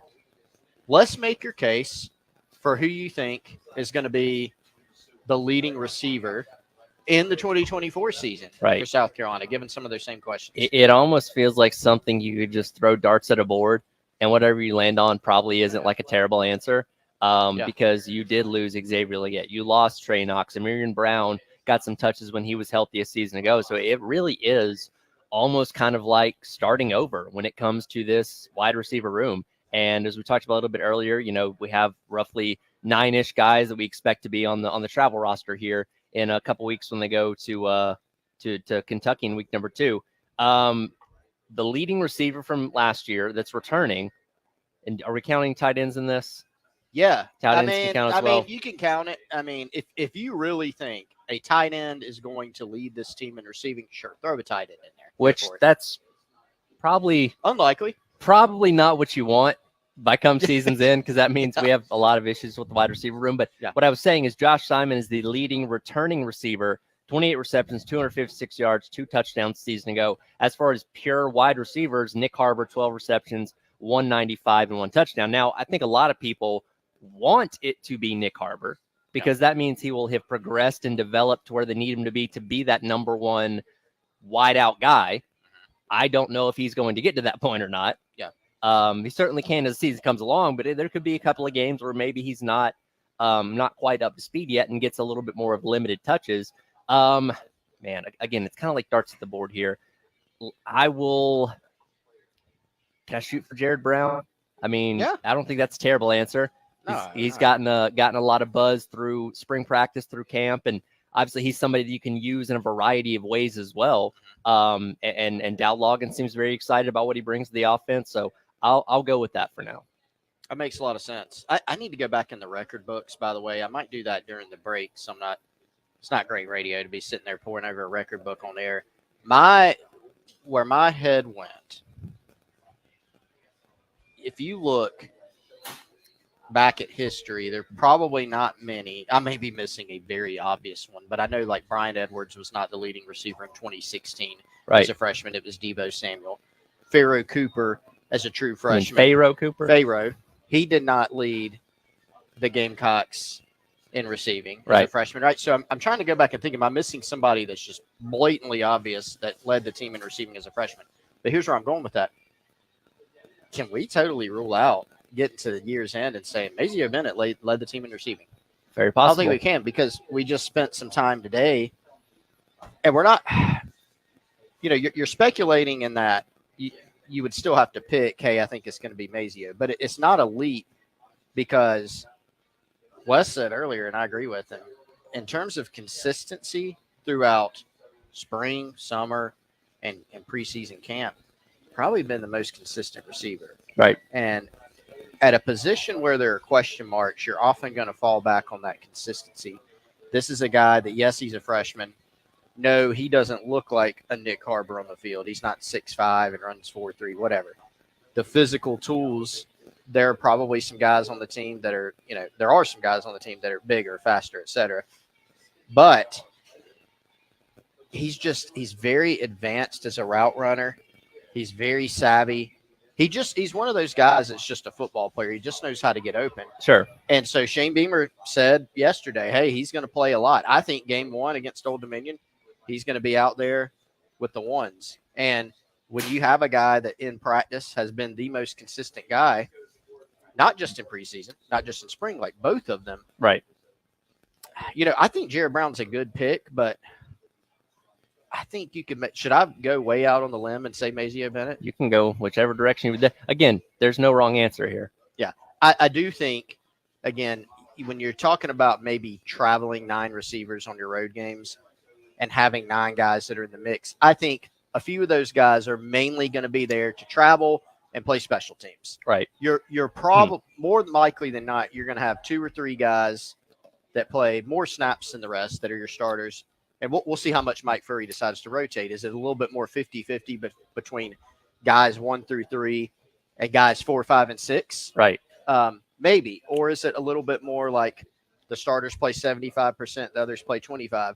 We don't know. And that equation might change throughout the course of the year too, based on, because again, they've got to see how these guys perform. A freshman, a bunch of transfers. They may have an idea in their mind of, hey, we want to rotate all these guys. Sure. We want to rotate 6 guys. But then they might get to games and not feel as great about it. Game 1, they may go back and review the tape and go, well, these 3 guys are just heads and shoulders better. We got to play those guys. So I think we'll see. But point is, I think you can narrow down from that list of like 9 guys. You can probably pick a few that have the best shot of ultimately leading the team in receptions. I'll throw out another one here. Another guy from the transfer portal, Delvon Campbell, who is kind of being seen as that placeholder at, wide out, tall, lanky receiver that can go up against jump balls and all that kind of stuff until Nick Harbor gets to where we need him to be. That being said, Delvon Campbell was a really good receiver on a really bad Nevada team a year ago. He accounted for a third of their touchdowns through the air with only 2. You know what I mean? So he was not surrounded by good weapons out there in Nevada. And I think about a guy like Xavier Legette, who came into last year with less than 50 catches in his college career. Now, again, we didn't foresee the Juice Wells injury. That certainly factored into it. But we never saw him exploding the way that he did and turning into a first-round draft pick. I'm not saying Delvon Campbell is going to have that exact route, but he's somebody that, given the right offense, given the right pieces around him, could really explode this season and may end up being that number 1 guy when it's all said and done. Okay, interesting pick. I think if I had to kind of maybe lay odds on the guys without giving like specific 7-2, I'm not going to do all that, but sure. I think you go the 2 guys we mentioned as far as guys that are actually mostly in the mix. I go Jared Brown. I put Mazio Bennett in there. Obviously he might be my number 1 pick for that role right now, even as a true freshman. And I really like a lot of what you've heard in the preseason about Dre Jacobs, Vandrevius Jacobs, the transfer from FSU. He's carried a good bit of buzz as well. Gage Larvidan, wild card. Yep. I put him, Campbell, I do like Campbell in terms of his upside. We didn't hear, I think we saw heard flashes in the preseason. For me, I haven't consistently heard enough to put him in that upper group. So I go Bennett, Jared Brown, Dre Jacobs, and then I throw Gage in there. If Gage is healthy, he's caught a lot of balls in his college career. So that one would not be a big shot to me. Absolutely. And again, we'll have to revisit this season end and see who was right, but definitely wide receiver room, very wide open with how many new faces and new bodies are in it for this upcoming season. Again, broadcasting live at Firehouse Subs, 633 Main Street here in downtown Columbia. Our guy Larry Chandler going to join us to wrap up today's edition of the show, get his excitement level for college football starting in just a couple of days here, and see what he thinks about this Gamecock team for 2024. Tyler, West, and Chris going until noon here on the game.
Top shape at your home from an audiovisual standpoint with our friends over at Integrated Media. Going to be a lot to keep up with this college football season. So if you've been dreaming about having that man cave that you want to trick out, if you're looking to upgrade your living room setup, your kitchen, your patio, your outdoor space, wherever you may be watching the big game, give our friends at Integrated Media a call, 803-948-8327, or visit their website at integratedmediainc.com. You don't have to use the big box stores to get your new television equipment, your wireless speakers.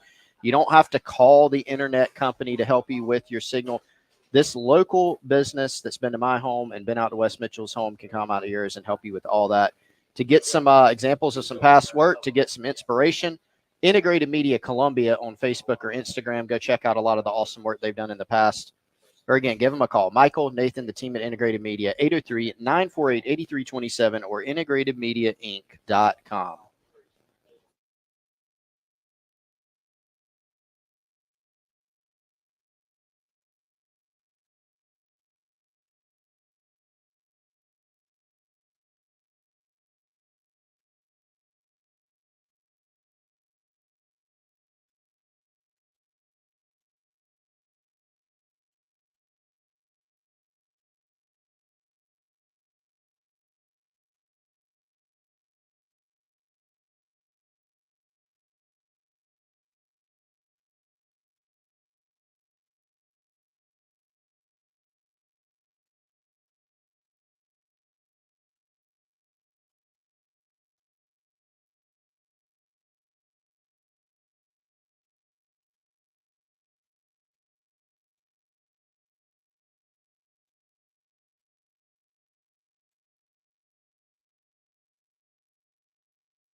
Welcome back in. Gamecock Central Takeover Hour presented by Firehouse Subs. Tyler Head, West Mitchell, Chris Clark. Been hanging out at Firehouse Subs here on Main Street in the heart of campus in Columbia all morning long. Been a great morning. Had some subs, giving away some koozies. I don't know if we gave away tickets or not because people are afraid to sing to Josh. But if you can get here in the next 10 minutes, we'll give you some tickets to the home opener against Old Dominion again right here on Main Street in downtown Columbia. Our guy Larry Chandler joining us now, as he always does whenever we're out at one of his restaurants. First of all, Larry, appreciate you letting us be out here. Always a fun time. Today's from kickoff. I know you have got to be getting very, very excited for this upcoming season. Oh, definitely. Thanks for being out here too. Appreciate it. It's always good to be getting the students back here and see them all around. Yeah, I've been so busy, and all of a sudden it's hit me this, 1 week away, week and a half. So it's gonna be fun. What's your game one plans? What we got going on? 4 o'clock. I think it's 4:15. So Yep. It'll be hot. Yeah, we'll have some. Might rain. Oh, yeah. Hope not. Anyway, we get some. Got to get our menu straight for tailgating, and get our list of people we're going to invite and all that, and have a good time. Of course, y'all always have an open invitation. I appreciate that. So they come by. So, but yeah, it's going to be exciting. So look forward to it. So. Now, are you a believer in week 0? Wes is a denier. Chris and I believe in week 0. How about you? Well, they're playing games, so I mean, right? Exactly. Football will be exactly. played. I mean, I don't know why they call it week 0, but it's good. It's fine. It's not a full slate. It's an appetizer. Yeah. So anyway, yeah. Anytime they start, teeing it off, I'm ready to go. I'm right there with it's you. because they didn't used to have week 0, like it was week 1, and so then they were like, well, let's play some games earlier. They're like, well, we got to call week 0. I feel like they used to have like maybe one game, like, hey, here's Miami and whoever. Now we have a couple, and only one of them is like notable, but still, football's football, and you can watch it all day on Saturday to get you set for the remainder of the year. But what happens, in a couple of years, somebody wants to do it a week earlier. -1. Well, here's the thing: in a couple of years, the NFL is probably going to go to 18 games, and they're probably going to move up the start of their season. So week 0 might end up becoming week 1, if we're being honest here. That's true. Let's put Larry on the spot. Okay. So we just had a make your case, and we were trying Larry to figure out, hey, who's going to be the leading receiver on this team? Do you have a guy you could maybe? I know it's a wide open question. Oh my goodness. It's like picking your favorite Firehouse sub. I don't know. Yeah, you can't put him on the spot. I can't do that. Okay. I'm sorry. What are the all right? Well, let me rephrase. All right, I'm just going to hope that Nick Harvard just explodes. Like, See, that's I'll take Nick. So he's had plenty of weeks and a few months to get really in football shape. So I think that would be the answer. That would get stuff from practice on him. That's probably the answer that would satisfy most people, because that means love it. He's progressed into what you need him to be, and the offense probably end up having a good year. I kind of said it's almost like throwing darts at a board with how many new wide receivers come in. I mean, Simon and Nick Harbor are the two leading returning receivers from a year ago, and Harbor only caught 12 balls last year, so it's really wide open. But if it is Nick Harbor, that'd be a really good news for not only this year, but hopefully years going forward as well. Yeah, I mean, you got 5 transfers that have come in. You've got 2 true freshmen. One of them, and Mazio Bennett was actually my low confidence pick. Ooh. Low confidence because it's so wide open. Right. But you got 5 transfers. Several of those are going to factor in a big way. And then the returners. So you've got Nick Harbor, Tyshawn Russell, Luke Doty, Peyton Mangrum. Those 9 guys really are kind of most in the mix there. Yeah, I really think Luke's going to have a good year. I think it's another year of, working at wide receiver. Yep. So I think he's going to have a good year too. Well, now he can solely focus on wide receiver instead of having 1 foot in one room and 1 foot in the other, like he had to do most of last year. Any road trips on the docket this year for you? Yeah, I've got a meeting. I couldn't go to Kentucky, but here's my plan. Okay. So back-to-back weeks. I really wanted to do a road trip. So got Alabama.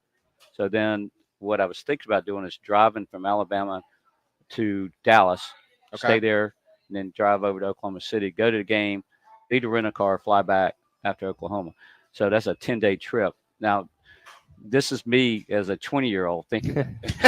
So when reality hits, it might be if you can go to both, you have to try to fly to both and just spend the day before the game. Might get a call and be like, well, I got to get back to Florence, South Carolina or something. You never know. But I'm actually doing that. But people really enjoyed that idea of that road trip. Yeah. So you're actually doing. Well, I'm not doing that version. Same thing. The 38-year-old me cannot do that trip now, but I am doing Alabama, coming back, and then going to Oklahoma. So it'll be a short turnaround. Yeah, I think mine's turned out to be that. So I really want to do both of them. So because we probably won't be back for a while to either one. I've been to Alabama one time, and I've driven by the stadium in Norman. That's been it. What game are you most excited about, just generally? Home, away, whatever. Is it the first one? I think. Well, I'd like that. I think Yeah. look forward to LSU game at 12 o'clock. See, I think that's good. Good to see where we're at because we got all these supposedly tough games at home, which we do, where we're underdogs. But I just, I'm excited about those 4 games, the conference games at home, and see how many we can win. I hope we win every one of them. I expect us to. I think we are. So, but it's they've got to come here. So everybody's like, oh, Mississippi's all this, LSU, Texas A&M, and Missouri, but they've got to come here and we can make a difference. Listen, EA Sports College Football 25 ranked Willie B as a top 15 environment in all of college football, and certainly hopefully it lives up to the billing this year with those big games. Yeah, definitely. It's never an easy place to play nowadays. No. Even teams that have been kind of down years or been inconsistent, they've still generally been quite good at home. So those will be fun environments. But I think for sure. somewhere back you told me, or somebody told me, and it's true. We play really well at 12 o'clock. Our record over time against really good teams has been pretty good. Maybe you didn't tell me because you're surprised. You might have to look that up, the statistic. But I think we. I know night games under Beamer at Willie B have been pretty good so far, and I believe those noon games are right around that. And again, tough games at noon. You got LSU coming in. I don't think we have a kick time for Ole Miss yet, do we? It's in that flex window. We're hoping tonight. Okay, that'd be a great night game. Oh, that's going to be a raucous environment for quite a few reasons. But Larry, once again, certainly appreciate you letting us be out here. Always enjoy being out Firehouse Subs, and can't wait to be out the next one. Well, thank y'all so much. I can't thank y'all enough. So I appreciate all the great things you said about Firehouse Subs and so forth. But then everybody, don't forget your tailgate specials. Always get catering from us for.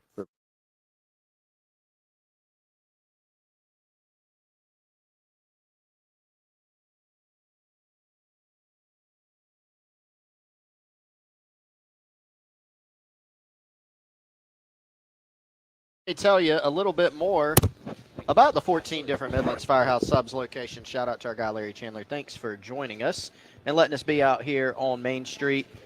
All students back on campus, a bunch of them have been coming in to get their favorite Firehouse Sub. You can do it as well. If you're not downtown, wherever you are in the Midlands, the good news is there are 13 more, a total of 14 Midlands Firehouse Subs locations. Use the Rapid Rescue to go. That's our favorite method. You can go to firehousesubs.com. Or you can download the Firehouse Subs app, register for a free account. That way you can use the Rapid Rescue to go, and your food will be waiting on you when you get into the closest Firehouse Subs location. But you can also earn yourself some rewards toward future purchases. Free Firehouse Subs. Good deal for everyone. Firehousesubs.com or the Firehouse Subs app. That's where you can get all of your Firehouse Subs for favorites. And as Larry said, keep in mind, they can do catering for you too. Firehousesubs.com.